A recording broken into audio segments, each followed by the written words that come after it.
Mesdames et messieurs, bienvenue dans ce journal. À l'affiche ce soir, développement local dans la préfecture de Forêt-Caria. La localité bénéficie de plusieurs infrastructures grâce au projet de développement financé par l'ANAFIC. Les travaux de construction ont été lancés par le Premier ministre chef du gouvernement. Et puis les résultats de la session 2019 des examens du BEPC sont officiellement connus sur toute l'étendue du territoire national. 44,11% des candidats ont obtenu le fruit de l'effort et de la détermination. Environnement, épuisement des ressources renouvelables de la planète. Le jour de dépassement, c'est bien ce lundi 29 juillet 2019, ce qui signifie que notre consommation en ressources dépasse ce que la Terre est susceptible de donner. Bonsoir à tous, merci de suivre la télévision nationale pour vous informer. Le Premier ministre chef du gouvernement et la ministre du Plan ont successivement reçu en audience le vice-président du groupe de la Banque mondiale pour la région Afrique. Cette visite s'inscrit dans le cadre du PNDS et du nouveau cadre de partenariat pays 2018-2023. Au terme de la rencontre, des accords ont été signés. Maïmouna Bella Diallo pour en savoir davantage. Au cours de cette audience, la ministre du Plan et le vice-président de la Banque mondiale ont tout d'abord évoqué les opportunités et les priorités du gouvernement guinéen en matière de développement et d'investissement. Le financement des projets visant à renforcer le capital humain, à soutenir l'essor du secteur privé, accroître la productivité agricole et améliorer l'accès aux infrastructures sont entre autres défis à relever. Le programme actuel sur 3 ans, nous avons déjà investi à peu près 600 millions de dollars. Mais dans nos discussions aujourd'hui avec Madame la ministre du Plan, la question qu'on s'est posée, c'est comment est-ce qu'on peut augmenter ces investissements, et dans quel domaine, quels sont les domaines prioritaires. Donc nous avons parlé de l'agriculture, de l'enfance et le développement humain, et aussi du secteur de l'énergie et les infrastructures. De son côté, le ministre de l'économie et des finances signe avec la nouvelle directrice des opérations de la Banque mondiale en Guinée. Ce sont 2 accords de financement qui ont été ainsi signés à cette occasion. L'un en faveur de l'éducation pour un montant de 50 millions de dollars, l'autre pour les PME à hauteur de 30 millions de dollars.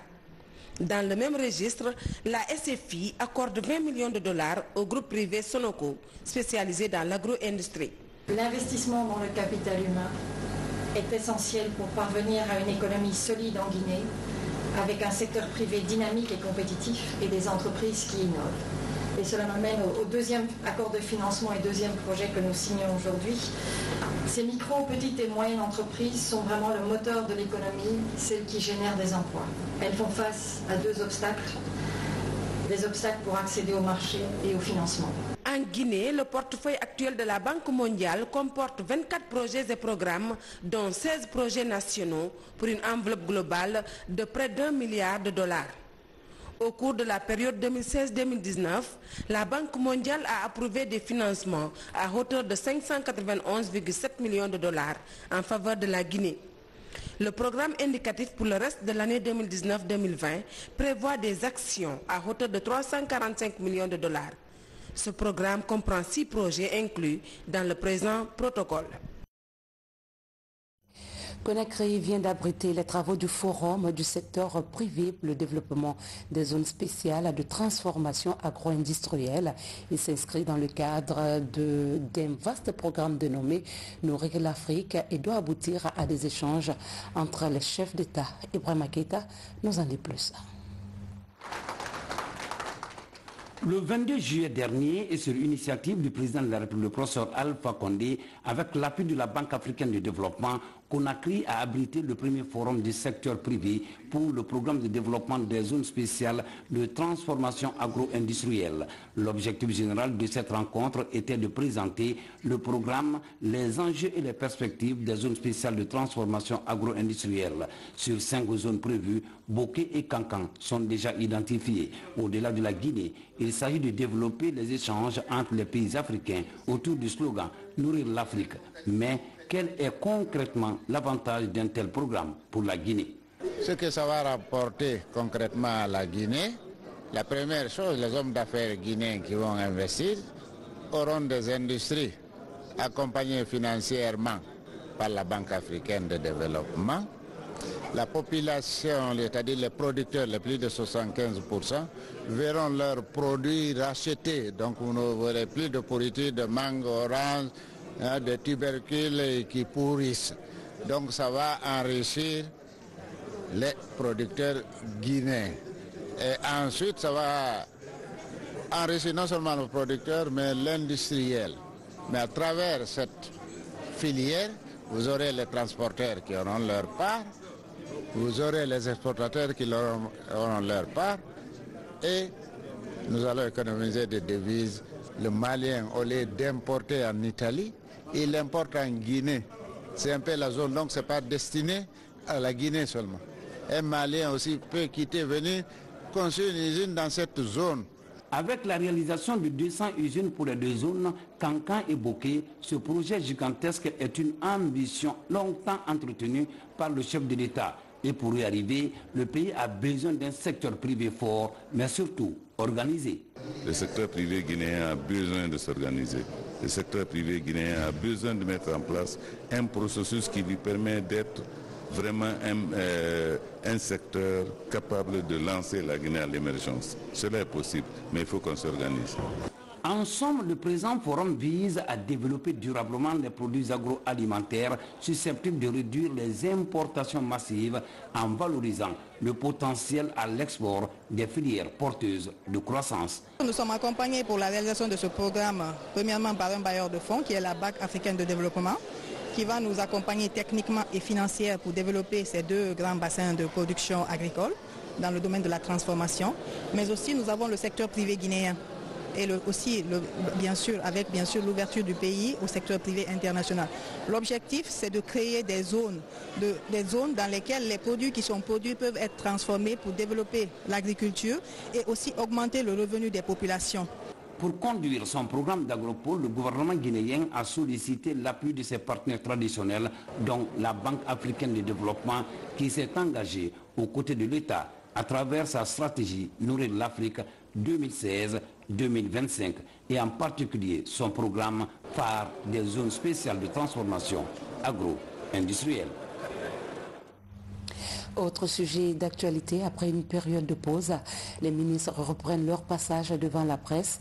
Le ministre de la Pêche a présenté les réformes apportées dans les différents secteurs de sa juridiction, l'augmentation du taux de consommation par ménage, le tonnage de capture et l'aménagement des débarcadères sont des acquis, sans oublier le retour du label Made in Guinée sur le marché européen. Ansoumani Toumani Camara, reportage.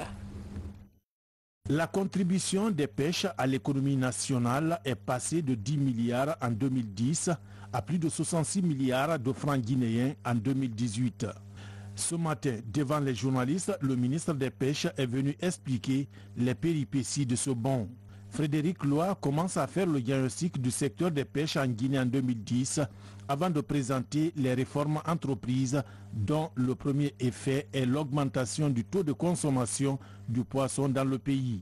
Le taux de consommation a considérablement augmenté, passant de 13 kg à environ 24 kg par habitant et par an. L'instauration d'une période de repos biologique de 2 mois et la relance de la pisciculture en fonction des réalités naturelles de chaque région du pays au compte d'un programme présidentiel participent au bonheur des populations. Les sources de protéines animales sont diversifiées. Les efforts de développement dans ces sous-secteurs se sont focalisés entre autres sur la construction de plusieurs infrastructures, notamment les marchés de poissons, des débarcadères de pêche continentale, l'aménagement des mares, l'importation de 30 000 alevins de macharon, 10 000 alevins et 2 000 géniteurs de tilapia nilotica dans le cadre de l'initiative présidentielle. L'intégration de la pisciculture dans les exploitations agricoles fondées sur le concept agroécologique. L'augmentation de la production de riz induite par l'association de l'élevage de poissons qui passe à 800 tonnes en 2018. De l'immatriculation gratuite de 5000 pirogues à la réorganisation des acteurs de la pêche artisanale, le pouvoir public guinéen et ses partenaires ont aussi mis en priorité l'aménagement des débarcadères. À ce jour, le port de pêche de Boulbiné, de Téminetaï sont aménagés et équipés. Ceux de Kaporo et de Koukoudé seront également modernisés pour améliorer les services de la pêche artisanale.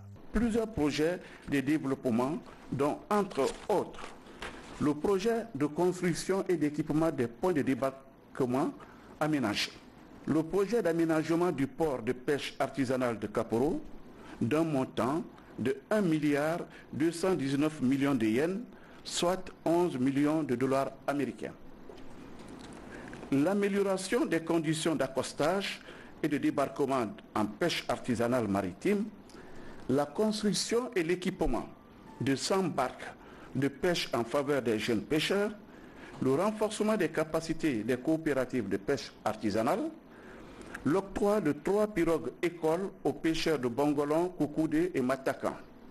Dans un magazine audiovisuel de 14 minutes, le ministre des Pêches a montré des actions concrètes dans son secteur, notamment le renforcement de la surveillance maritime pour lutter contre la pêche illicite, la relance des activités de la recherche pour une gestion durable des ressources en mer. Des efforts qui ont permis à la Guinée de reprendre ses coopérations avec l'Union européenne en octobre 2016 et le retour du label Guinée à l'international.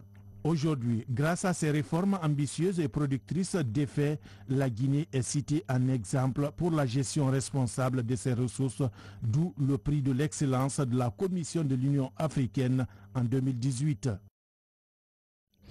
Appui aux collectivités, le Premier ministre chef du gouvernement a procédé au lancement des travaux d'une série d'infrastructures dans la préfecture de Forêt-Caria. Ces réalisations s'inscrivent dans le cadre de la responsabilité sociétale du gouvernement de doter toutes les régions du pays d'infrastructures sociales de base. Une initiative présidentielle saluée par les bénéficiaires. Ousmane Bangoura nous fait le point. Nous voici à Forêt-Caria, la ville de Fodé-Katibi-Touré, pour le lancement des travaux de reconstruction du marché préfectoral et la construction d'un abattoir moderne. Cette forte mobilisation des fils résidents et ressortissants de Moria est un signe de reconnaissance au chef de l'État, professeur Alpha Condé. Je voudrais émettre un souhait, celui de nous voir chaque année réunis en ce même lieu pour des cérémonies identiques, afin que notre communauté puisse se développer et que nos populations puissent bénéficier du fruit du progrès tant ambitionné par nos populations laborieuses. Nos communautés nous chargent de lui signifier leur entière adhésion à l'élaboration d'une nouvelle constitution qui devra prendre en charge les nouvelles aspirations du peuple. La population de Forêt-Caria va bientôt se frotter les mains avec la réalisation de plus de 8 ouvrages dans la commune urbaine.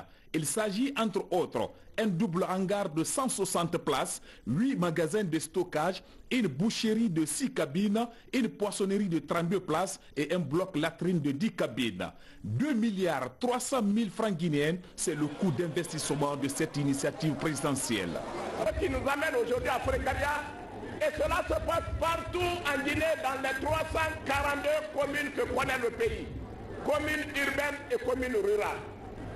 Ce n'est pas que pour 2019, c'est pour tout le temps. Ce que vous appelez le coudéisme, ce sera le coudéisme lanatique. L'émissaire du chef de l'État, Dr Ibrahima Kassory Fofana, a tenu à insister sur la nécessité de promouvoir le programme de l'ANAFIC. Le chef du gouvernement a également invité ses frères et sœurs de Moria à la préservation de la paix, la tolérance et l'unité nationale. L'ANAFIC est destinée à poursuivre les paris pour la Guinée du professeur Alpha Condé. Il s'est mis dans la vision de reformer la Guinée. Il a entrepris des réformes économiques et financières qui ont porté des fruits. Il n'y a pas de doute. Il a remis la Guinée dans le concert des nations à prendre sa place d'antan. C'est devenu une réalité. Il a, comme vous le savez, après avoir mis les équilibres économiques, le professeur a doté le pays des grandes infrastructures énergétiques, hôtelières, etc. Il a reformé le système éducatif parce que c'est l'avenir de la jeunesse. Malgré toutes les difficultés connues et reconnues par les uns et les autres, difficultés politiques, difficultés économiques, difficultés même sanitaires, parce que nous avons eu à faire face à la crise, hélas, très difficile d'Ebola. Maintenant, c'est l'ère du développement participatif pour accélérer la croissance et délivrer au niveau des citoyens le fruit de cette croissance. Plusieurs artistes musiciens du pays étaient aussi présents à la rencontre pour égayer le public venu pour la circonstance. C'est avec un cœur soulagé que Dr Ibrahima Kassory Fofana a quitté son Moria natal. Au chapitre éducation, les résultats du brevet d'études du premier cycle sont disponibles sur l'ensemble du territoire national.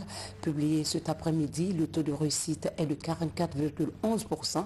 Ambiance et tristesse dans ce reportage de Mounir Barré. Cette année, ils étaient plus de 149 000 candidats inscrits, dont 64 600 filles à affronter les épreuves du brevet d'études du premier cycle. À l'arrivée des résultats, 60 413 candidats sont déclarés admis.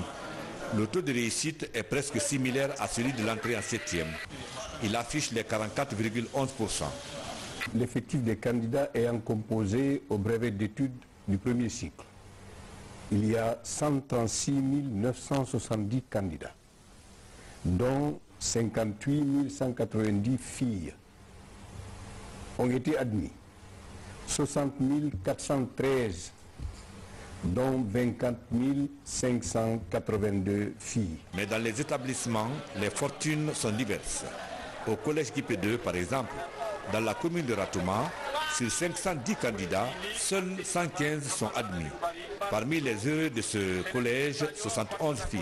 On a présenté 510 candidats, on a eu 115 admis, soit un pourcentage de 22 et quelques pourcents. Il faut que les enfants prennent conscience. Il faut s'amuser pendant le déroulement des cours. C'est-à-dire que l'éducation ne va pas avec autre chose. Il faut que les enfants prennent au sérieux les études. Cette année, j'ai confirmé le BPC. C'était pas facile, mais bon, par la grâce de Dieu, j'ai confirmé. Je remercie Dieu et d'autres personnes n'ont pas confirmé, mais je les encourage à refaire le BPC. C'est pas facile. Dans cette école de la haute banlieue de la capitale, ceux qui versent les larmes de l'échec sont plus nombreux. J'ai fait 9 mois de cours, j'ai pas eu, donc il faut que je redouble d'efforts. Comme c'est pas la fin du monde, je vais bien me préparer pour l'année prochaine. Face à ce faible taux de réussite, les responsables à tous les niveaux affirment que chacun doit jouer sa partition pour la bonne qualification du système éducatif guinéen. En attendant, les regards sont désormais tournés vers les résultats du baccalauréat unique session 2019. Et puis, vulgarisation de la notion d'assurance qualité dans l'enseignement et la formation à l'intention des recteurs et directeurs généraux des institutions éducatives. Une rencontre de partage d'expériences est tenue sur le sujet. On en sait un peu plus dans ce reportage de Bernard Tanguino. C'est une opération d'orientation des responsables et promoteurs d'institutions d'enseignement supérieur. Ces managers d'universités et d'écoles techniques sont interpellés et sensibilisés sur la notion d'assurance qualité dans les programmes d'enseignement. Un processus piloté par l'ANAQ, Autorité nationale d'assurance qualité dans l'enseignement et la formation. Nous savons que notre système éducatif a des défaillances et nous savons que des diplômés n'ont pas d'emploi. L'une des raisons, c'est que la qualité, il n'y a pas d'alignement entre la formation et le marché de l'emploi. Donc pour corriger cela, nous incitons les universités à s'inscrire dans la démarche qualité. Et pour cela, les hauts responsables des institutions sont les premiers concernés par la mise en œuvre d'une démarche qualité. Pour réussir le processus de vulgarisation et d'instauration de la notion d'assurance qualité, l'ANAQ fait appel à l'expertise régionale et internationale. Une rencontre de partage d'expériences sur la promotion de l'excellence. Un partage d'expérience parce que l'IFGU, c'est un institut de l'Agence universelle de la francophonie, c'est œuvre en fait pour la solidarité. Et donc en fait dans le cadre de cet atelier de vulgarisation, nous appuyons l'ANAQ sur la mobilisation d'expertise. Ce qu'il faut savoir, nous sommes dans un monde globalisé, que nos étudiants sont amenés à être mobiles, à faire une formation aussi bien dans nos pays africains, mais aussi à bénéficier d'une internationalisation et donc à partir à l'international aussi. Mais il faudrait que notre système d'assurance qualité soit cohérent et soit en phase avec tous les standards internationaux. Pendant 3 jours, plusieurs modules seront déroulés. L'assurance qualité dans l'espace CAMES, la création de cellules internes d'assurance qualité dans les établissements ou encore l'évaluation des programmes de formation. C'est en janvier 2012 que cette autorité d'assurance qualité a été mise en place par décret de Monsieur le Président de la République. Le pourquoi, c'est pour une meilleure lisibilité de nos institutions et de nos formations. Parce que qui parle de formation doit parler qualité, qui parle d'institution doit parler qualité.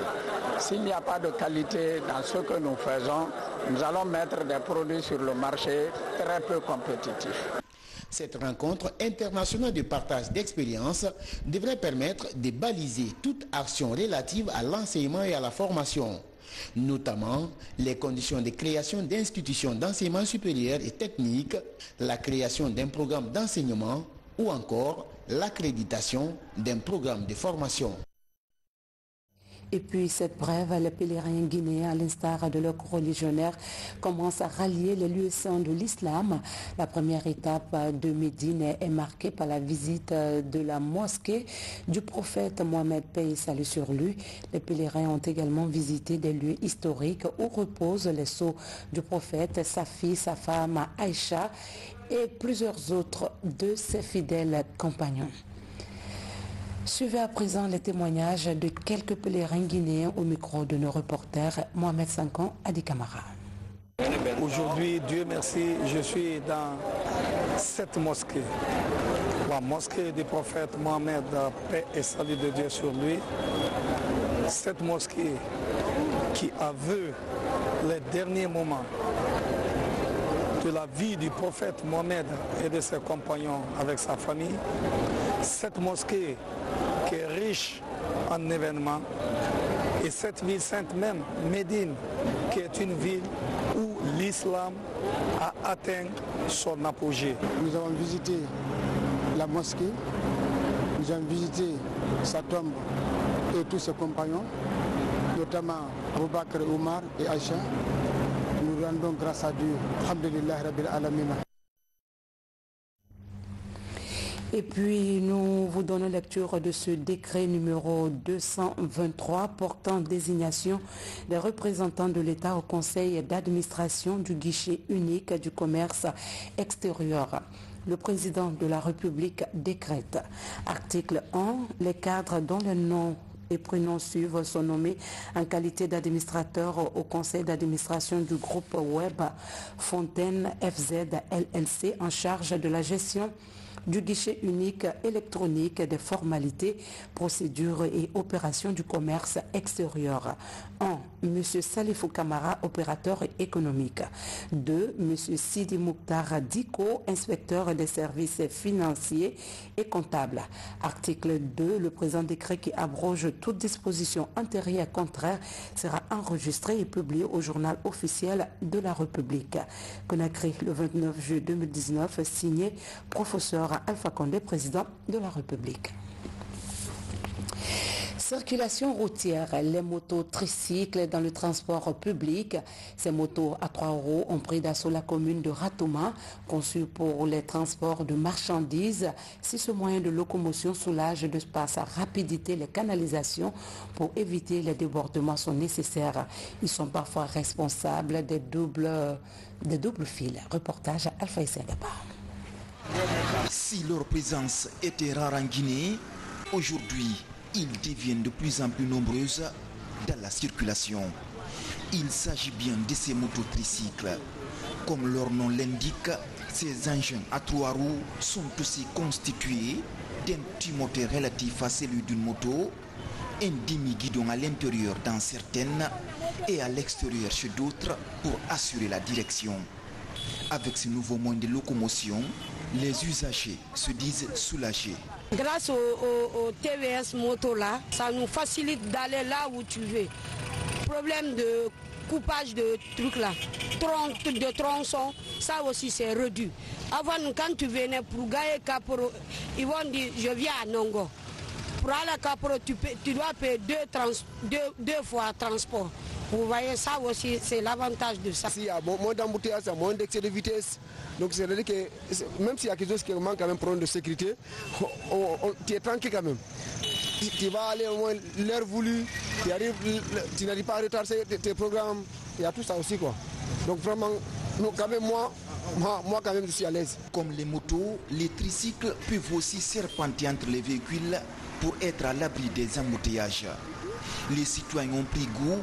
Dans la commune de Ratouma, beaucoup les appellent d'ailleurs Lambani Moto. Avec 2000 francs par tronçon, ces triporteurs prennent jusqu'à 5 passagers contre 6 chez les taxis à 4 roues. Déjà, leur apparition commence à créer des rivaux. Les conducteurs de moto-taxi se lamentent de la rareté de la clientèle. Le travail est un peu diminué. Par rapport à ce ici à Lamba Madina 5 000 francs. Bon, nous, si c'est 5 personnes, on prend à Lamba Madina 20 000, 25 000. Mais la cause, elle prend 5 personnes. Nous, on prend une seule personne, allez seulement. Et quand il va aller-retour, c'est qu'il gagne, nous, on ne peut pas gagner ça. C'est pour ça que, bon, aller à notre travail, bon, c'est un peu diminué par rapport au travail de l'État, 3 pinots là. Pour les clients, c'est un peu difficile pour nous. Si les gens viennent, c'est dans ça qu'ils vont monter. À la différence de 2 roues, les tricycles ne circulent qu'à Sonfonia, Lambani, Madina en passant par Amdalaï. J'ai commencé par les décycles, mais je vois que les tricycles sont plus rentables que les décycles. L'axe de Lambani, là, c'est des axes aller-retour. Il n'y a pas de barrière au beau milieu. Donc, s'il n'y a pas de barrière au beau milieu, donc les motos là sont profitables. C'est sur ça les motos là profitent. Ces motos sont toutes immatriculées, donc autorisées à circuler dans les centres urbains et périurbains. Au dire des autorités du ministère des Transports, en matière de réglementation, les mototaxis et les tricycles sont soumis aux mêmes exigences. À la police, les responsables sont en train de prendre des mesures pour éviter des débordements. Vous allez voir que les tricycles, là, la plupart sont immatriculés déjà. Donc, ils sont autorisés à faire le transport. Et si un engin est immatriculé, la police routière ne peut rien, ou la gendarmerie routière, nous ne pouvons que suivre ce que la loi nous dit de faire, c'est-à-dire appliquer la loi. Nous allons essayer de rencontrer le syndicat de taxi-moto, le syndicat des tricycles. Nous allons essayer de venir vers eux, les réunir, discuter avec eux et faire une sensibilisation avant de faire une descente avec la brigade mobile pour pouvoir interpeller ceux qui vont faire les infractions. Ces tricycles sont importés de l'Inde par la société Topaz. Chez les importateurs ou dans les grandes boutiques de vente, les clients affluent. L'on se souvient que c'est de cette façon que les mototaxis ont pris de l'ampleur dans les centres urbains. Aujourd'hui, il est difficile de les maîtriser. Leur circulation est interdite à Kaloum par exemple, mais jusque-là, la mesure tarde à être appliquée à la lettre. Une organisation sérieuse de la circulation de ces tricycles pourrait éviter les dégâts que les conducteurs de ces engins à 2 roues entraînent dans la vie de tous les jours. Ce lundi 29 juillet 2019 est marqué comme au jour du dépassement, une date qui rappelle que l'humanité a épuisé les ressources naturelles plus vite que la Terre ne peut en produire. Que signifie le jour du dépassement? Quels sont les enjeux de la protection de la planète? La réponse dans ce reportage de Hassan El Al-Sela.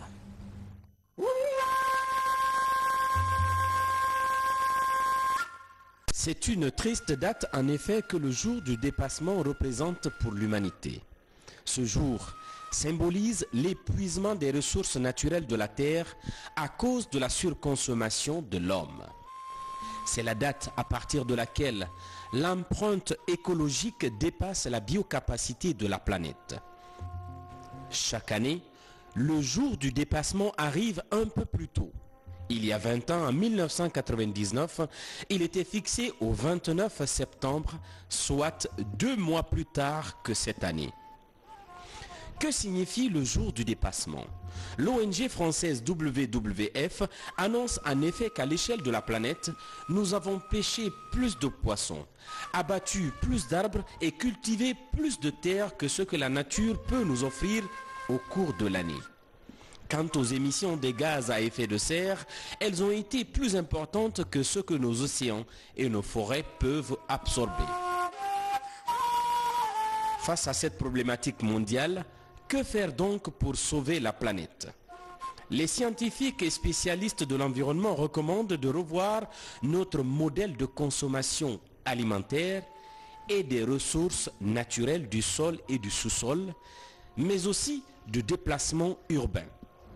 Aujourd'hui, les questions environnementales devraient davantage mobiliser l'ensemble des couches pour davantage sauver la planète. Ce commentaire de Hassan El Al-Sela nous amène à dire que Dame Nature est belle et généreuse puisqu'on se sert d'elle, alors soyons bons gardiens de ce don de Dieu en la préservant. Nous vous invitons à suivre à présent la rubrique Guinée en bref dans un commentaire de Abdoulaye Diallo. La marche silencieuse en la mémoire de Dr Mahmoudou Bari arrive à Paris. Au cœur de la capitale française, des centaines d'Africains et Européens expriment le choc ressenti. Tous demandent justice pour le jeune Guinéen froidement assassiné le 19 juillet dernier à Rouen.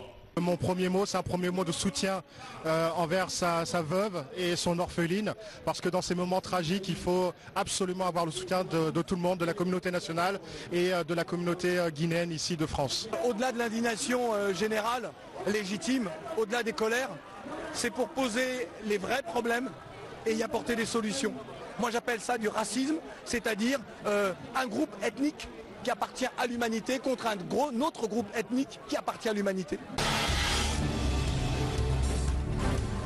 Dans cet ouvrage intitulé « L'Égypte au noir », Thierno Youla Silla, chercheur en sciences politiques, relate son long séjour en Égypte. L'auteur raconte les différentes rencontres qui ont bouleversé sa vie, tout en observant d'un œil perçant les grandes transformations qu'a connues la société égyptienne de l'an 2000, date de son arrivée sous les pyramides jusqu'à nos jours. Cet ouvrage relate les péripéties d'un Guinéen ou d'un Africain, un Guinéen, un étranger en Égypte. Cet étranger a eu affaire à beaucoup de défis, mais malgré tout, il est resté lui-même. Ce livre-là est aussi sur l'Égypte, pour faire connaître l'Égypte. Le Orea AC a remporté la 2e édition de cette compétition féminine devant le club industriel de Kamsar. Les deux équipes se sont quittées aux séances des tirs au but 3-1 pour les Rouges et Blancs de Matam.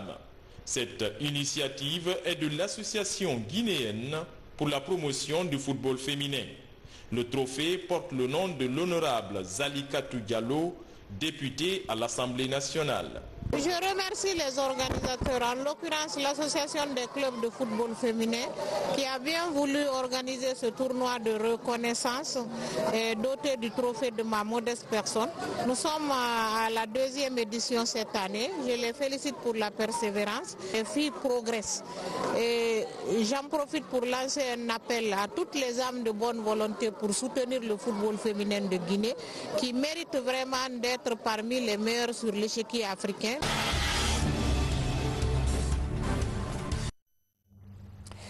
Voilà, mesdames et messieurs, ainsi s'achève cette édition. Merci d'avoir été des nôtres et passé de bons moments en compagnie des programmes de la télévision nationale. Bonsoir à tous.